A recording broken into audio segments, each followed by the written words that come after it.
अस्सलाम वालेकुम my YouTube family, welcome back to mix food. आज आपके साथ शेयर करूंगी दाल माश की रेसिपी। बिल्कुल ढाबा स्टाइल बनकर तैयार होगी, बहुत ही ज़्यादा ज़बरदस्त लगेगी। आपने अक्सर देखा होगा ढाबों पर अक्सर माश दाल बनाई होती है जो बहुत ही ज़्यादा अच्छी लगती है। आज बिल्कुल सेम रेसिपी आपके साथ शेयर करूँगी। सबसे पहले यहाँ पर मैंने 1 कप दाल ले ली है। दाल को आपने एक बाउल में डालना है, अच्छे से साफ़ कर लेना है। इसके अंदर कोई भी कंकर नहीं रहना चाहिए। उसके बाद हम इसको भिगो देंगे। अगर आपके पास टाइम है तो आप भिगो भी सकते हैं, अगर नहीं है तो फ़ौरन भी कुक कर सकते हैं। यहाँ पे मैंने एक बड़े साइज़ का टमाटर ले लिया है, छोटे साइज़ का प्याज है, इन दोनों को हमने चॉप कर लेना है। थोड़ा सा धनिया है और हरी मिर्चें हैं और 2 बड़ी इलायची हैं। अब यहाँ पे मैंने दाल को जो है 2-3 पानी से पहले अच्छी तरह खंगाल लिया है, क्योंकि दालों के साथ जो सफ़ेद सा एक टेक्सचर सा होता है ना, वो ख़त्म हो जाना चाहिए। उसके बाद मैंने दाल को भिगो दिया है। दाल को धोने के बाद आप भिगोइएगा। उसके बाद जी हमने प्याज को और टमाटर को अच्छे से बारीक चॉप कर लेना है। यहाँ पे मेरे पास ये एक छोटा सा चॉपर है, ये बहुत ही अच्छा वर्क करता है। आपके पास जो भी चॉपर है आप उसके अंदर ही काम कीजिएगा। ये देखें, प्याज भी मैंने बारीक चॉप कर लिया है, टमाटर भी बारीक चॉप हो चुके हैं। ये हरी मिर्चें और धनिया भी मैंने छुरी की मदद से बारीक बारीक काट लिया है। अब हम बनाना शुरू करते हैं, क्योंकि जो तैयारी है वो पूरी हो चुकी है। सबसे पहले हम एक प्रेशर कुकर लेंगे। प्रेशर कुकर में मैंने ऑयल ऐड कर दिया है। ऑयल ऐड करने के बाद आपने एक बड़े साइज़ की इलायची जो है वो ऐड कर देनी है। 1 से 2 सेकंड के लिए हमने इसको कड़कड़ा लेना है। ये देखिए अब ये साइज़ में ना फूल गई है। इस पॉइंट पर आपने इसके अंदर जो हरी प्याज है ना, जो हमने चॉप करके रखा था, वो ऐड कर देना है। अब हमने यहाँ पे प्याज को भी सौते कर लेना है। हल्का सा सुनहरा रंग आ जाए, बहुत ज़्यादा डार्क कलर नहीं करेंगे प्याज का, बस हल्का सा सुनहरा रंग आ जाए। उसके बाद हम इसके अंदर अदरक लहसुन का पेस्ट ऐड कर देंगे। ये देखें, प्याज का कलर जो है वो इस वक्त चेंज हो चुका है, हल्का सा सुनहरा हो गया है। मैंने यहाँ पे 1 टीस्पून अदरक लहसुन का पेस्ट ऐड कर दिया है। अदरक लहसुन के पेस्ट की पहले आप भुनाई करेंगे। उसके बाद आपने 1 टीस्पून ज़ीरा ऐड कर देना है। ज़ीरा ऐड करने के बाद 1 टीस्पून नमक ऐड किया है, 1 टीस्पून कश्मीरी लाल मिर्च ऐड की है और हाफ़ टी स्पून जो हमारे घर में हम सुर्ख मिर्च का पाउडर यूज़ करते हैं वो ऐड किया है। 1 टीस्पून से थोड़ा सा कम धनिया पाउडर ऐड करेंगे और हाफ़ टी स्पून ऐड करेंगे जी हल्दी पाउडर।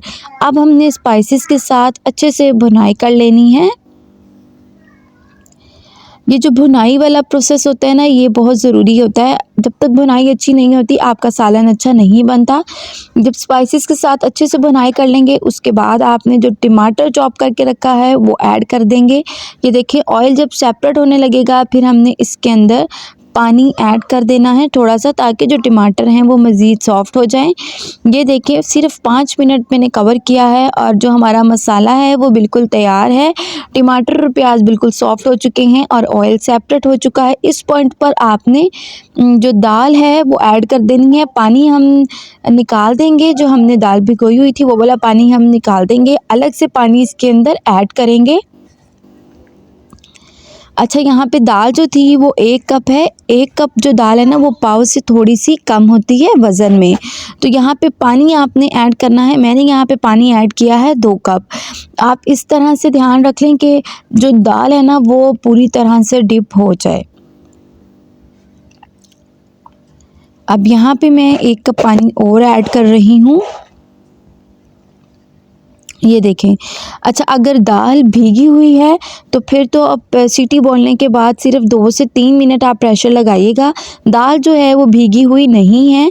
जितनी देर में हमने प्याज और टमाटर चॉप वगैरह किए हैं, बस इतनी ही दाल भीगी है। सिर्फ 10 से 15 मिनट ही दाल भीगी हुई है। तो सीटी आने के बाद ना आपने 5 से 7 मिनट इसको ज़रूर कुक करना है। ये देखें, अब मैं आपको दिखा देती हूँ दाल जो है हमारी किस कदर सॉफ्ट है, लेकिन इसके अंदर ना ज़रा सा भी जो एक ग्रेवी सी होती है ना वो नहीं है।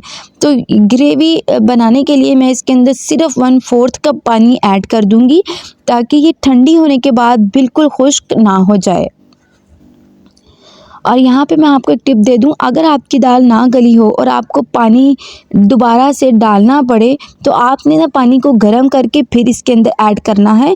यहाँ पे मेरी जो दाल थी वो बिल्कुल कुक हो चुकी थी, लेकिन हल्की सी ग्रेवी जो होती है ना वो मुझे चाहिए थी, ताकि ठंडी होने के बाद दाल बहुत ज़्यादा साथ साथ ना जुड़ जाए। तो मैंने इसके अंदर सिर्फ 1/4 कप पानी ऐड किया है। अब हमारी दाल जो है वो बिल्कुल तैयार है।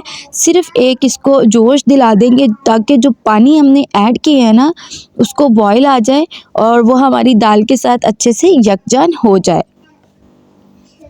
लास्ट में हमने 1 टीस्पून चिकन पाउडर का ऐड करना है। अगर आप चिकन पाउडर ऐड नहीं करेंगे तो आप लास्ट में नमक टेस्ट कर लीजिएगा, अगर नमक कम लगे तो आप नमक डाल दीजिएगा। और 1 टीस्पून यहाँ पे मैंने गरम मसाला पाउडर ऐड किया है। स्टार्ट में इस वजह से ऐड नहीं करते गरम मसाला पाउडर, ताकि जो आपके सालन का कलर है वो बहुत ज़्यादा डार्क हो जाता है।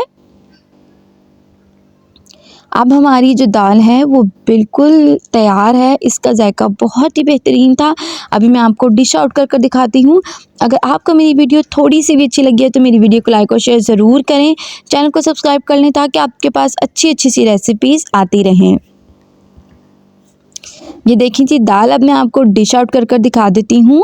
आप चाहें तो लास्ट में जो हरी मिर्चें और धनिया है जो हमने काट के रखा है वो सारी दाल में मिक्स कर दें। मैंने बाद में सारी दाल में भी मिक्स कर दिया था। अभी वैसे मैं आपको गार्निशिंग कर कर दिखा देती हूँ। जो लवाजमात होते हैं ना वो ज़रूर ऐड किया करें, उससे बहुत ही ज़्यादा ज़बरदस्त टेस्ट बनता है। अब लास्ट में मैंने जो हरी मिर्चें और धनिया और जो बारीक अदरक काट के रखी थी वो ऐड कर दूंगी। इससे बहुत ही ज़्यादा अच्छा टेस्ट बनता है। रेसिपी को ज़रूर ट्राई कीजिएगा। मिलते हैं अपनी अगली रेसिपी के साथ, तब तक अपना ख्याल रखिएगा।